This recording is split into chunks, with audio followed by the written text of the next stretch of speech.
of buildings thrown sideways and the air turned black. The missing are still trapped in their own homes, and an abandoned car park becomes a haven for the homeless. Salvi's having to sleep here with her children and 4 grandchildren. We spot her 6-year-old grandson, Amor, lying on 2 small mattresses. There are medicine bottles on the tarmac beside him. Salvi tells me he's epileptic, his health is fragile. The only aid supplies the families had are 2 blankets, and they gave them to the boy. Last night, one of my son's friends came with his car and we all stayed in that, says Salvi. We made this tent from plastic sheets to protect ourselves from the rain. There's a big white van has turned up here, and there's 2 guys handing out clothes from the back. There's children, one in his dad's arms, people crowding around, trying to take what they can. There's one lad with his hands up asking to be thrown something. People need clothes in this biting cold at night. And there's another truck next to it where they have shoe boxes. You can just feel the desperation here. But there is anger too, often arriving more quickly than the rescue operation. Pinar talks to us. I don't care about food and clothes, she says. I just want my friends to be alive and not dead. People are becoming angry about the lack of rescue response. She points across the street. We look at a row of collapsed tower blocks. Under that rubble, I have many friends.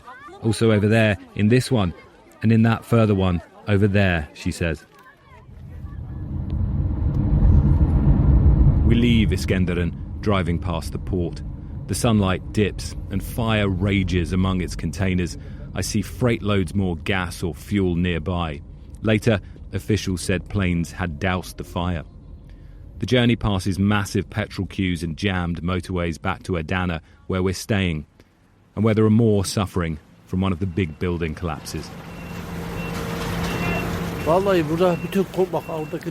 meet Tona Demir. His nephew is under the rubble. The grief in southern Turkey is everywhere, but now too you hear the questions coming. Why weren't the tower blocks safer?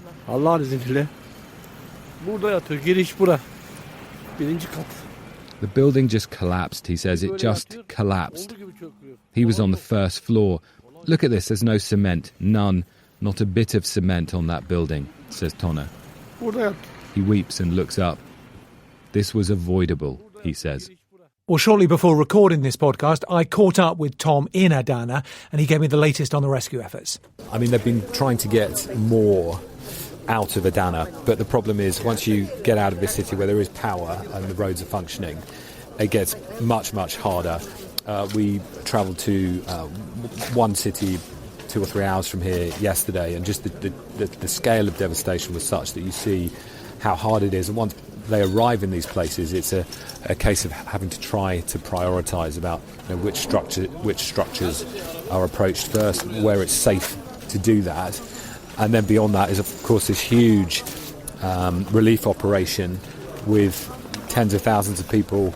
In the one town we were in yesterday, huge numbers of people that were now left homeless, some just on waste ground, no tents yet, no significant number of blankets. There was some soup and some bread at points being handed out, but not much beyond that. And Tom, it's very difficult, I imagine, for people there to manage the expectations of the local community. I hear that there has been a degree of disappointment about how quick things are moving. Certainly is, and I'd say much stronger than that in many places. In Iskenderun, where we were yesterday, I spoke to people who were extremely angry about what they saw as just a lack of response, and that's something we've seen, or a sentiment we've seen in quite a few regions, particularly yesterday and into the night, because people have felt that there should have been not just more response but also the preparedness. Now, in Turkey, people pay a levy or a tax that is partially supposed to go towards preparedness for earthquakes and also relief operations. So I think that's sort of adding to a sense that people have that more could or should be done. But having said that, it is the scale, the enormity of what has taken place here. When you see that, it's everyone who is working on this is trying their utmost, and people are talking about much more long-lasting issues than that, I think. But it's getting to the places, and then once they're there, as I say, trying to work out where to focus resources in the time that they have.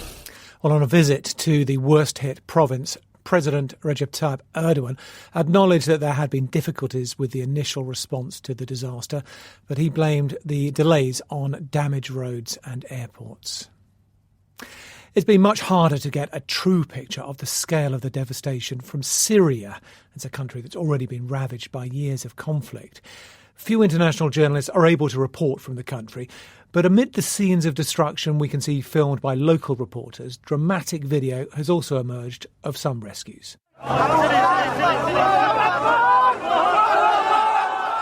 This is one of them that shows the moment a family of 6 was pulled alive from rubble in Idlib. Crowds erupted into cheers as the 2 adults and 4 children were rescued and then taken to waiting ambulances. And in Jandaris, the Reuters news agency filmed white helmet rescue workers cutting through metal, sparks flying, with light shining through a hole onto a rescue worker's carrying a young girl to safety. بسم الله بسم الله يلا يا عمو الحمد لله على السلامة يا عمو الله أكبر. Well, God is great, they shout there. It's clear that the need for assistance is enormous, not only for immediate search and rescue, but also for those injured, as we heard from this doctor in Idlib. We have shortage of medication, anesthesia, drugs. We have a shortage in the intensive care unit.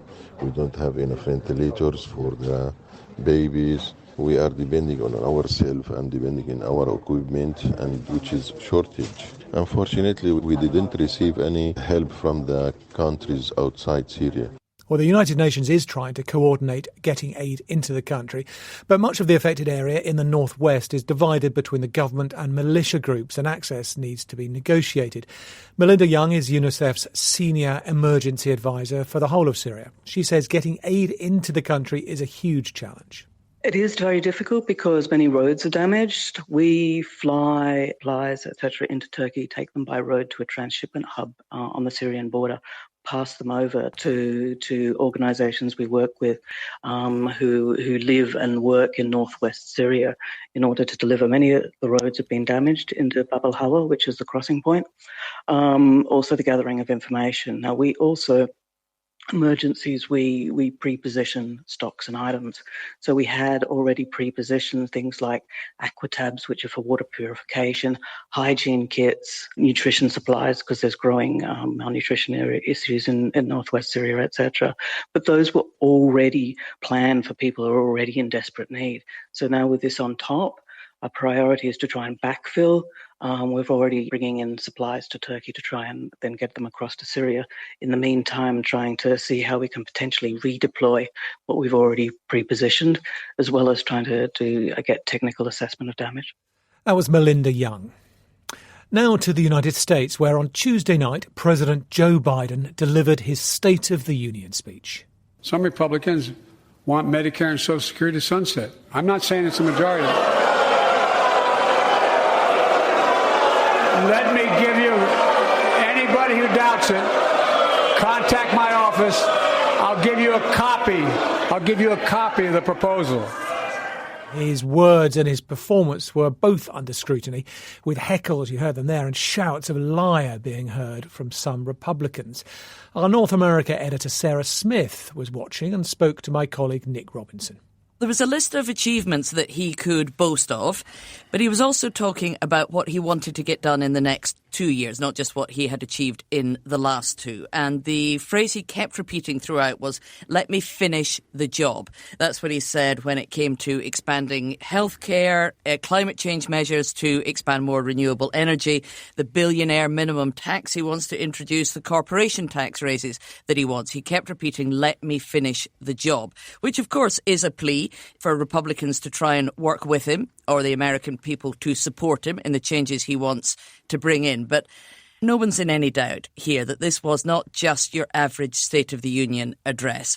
It's widely expected that at some point in the next couple of months, President Biden will announce that he is running for a second term in 2024. So when he says, "Let me finish the job," he's not just talking about what he wants to get done over the next couple of years in Congress. He's talking about the agenda that he will take to the American people when he asks them to re-elect him and put him back in the White House for a second term. So it was very important to him to lay out not just the ways in which he says he's improved the lives of Americans already, but a campaigning platform that shows he's still got enough ideas and visions to take him through another 6 years of government, which is what he wants to serve. And given that, what mattered was not just what he said, but how he said it, wasn't it? That he could finish not just the job, but the speech without stumbles and gaffes.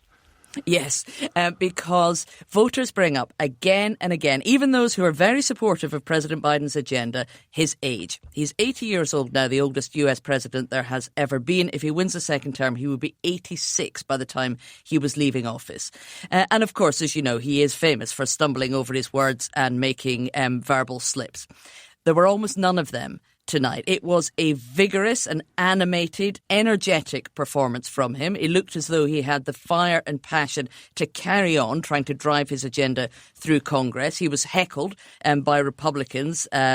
The Republican Congresswoman Marjorie Taylor Greene, a couple of different occasions, yelled at him, "You're a liar." And he relished taking on the fight. He was arguing back with Republicans over raising the debt ceiling, which is a row that's going on in Congress at the moment. And he looked like a man who was ready for the fight. And that's exactly how he needs to position himself if he wants to convince people that he does have the vigour to see through another 6 years in the White House. Sarah Smith. 9 years ago, a passenger plane, Malaysia Airlines MH17, was shot out of the sky over eastern Ukraine, killing all 298 passengers and crew on board. Well, the aircraft was on its way from Amsterdam to Kuala Lumpur. International investigators in The Hague have just been giving their latest findings. Our correspondent Anna Holligan was there. What we have just heard from the international team of investigators constitutes the most concrete evidence yet linking President Putin to the surface-to-air Buk missile that hit flight MH17. So they played phone conversations, tapped phone conversations, which had taken place between Russian officials and the separatists. And during these calls, the officials said the decision on whether to supply military support lay with the president, and that decision would be delayed by a week because the person whose permission was required was at a summit in France. During that time, it was June 2014, President Putin was at the D-Day commemorations in France. They showed a photograph of him alongside other world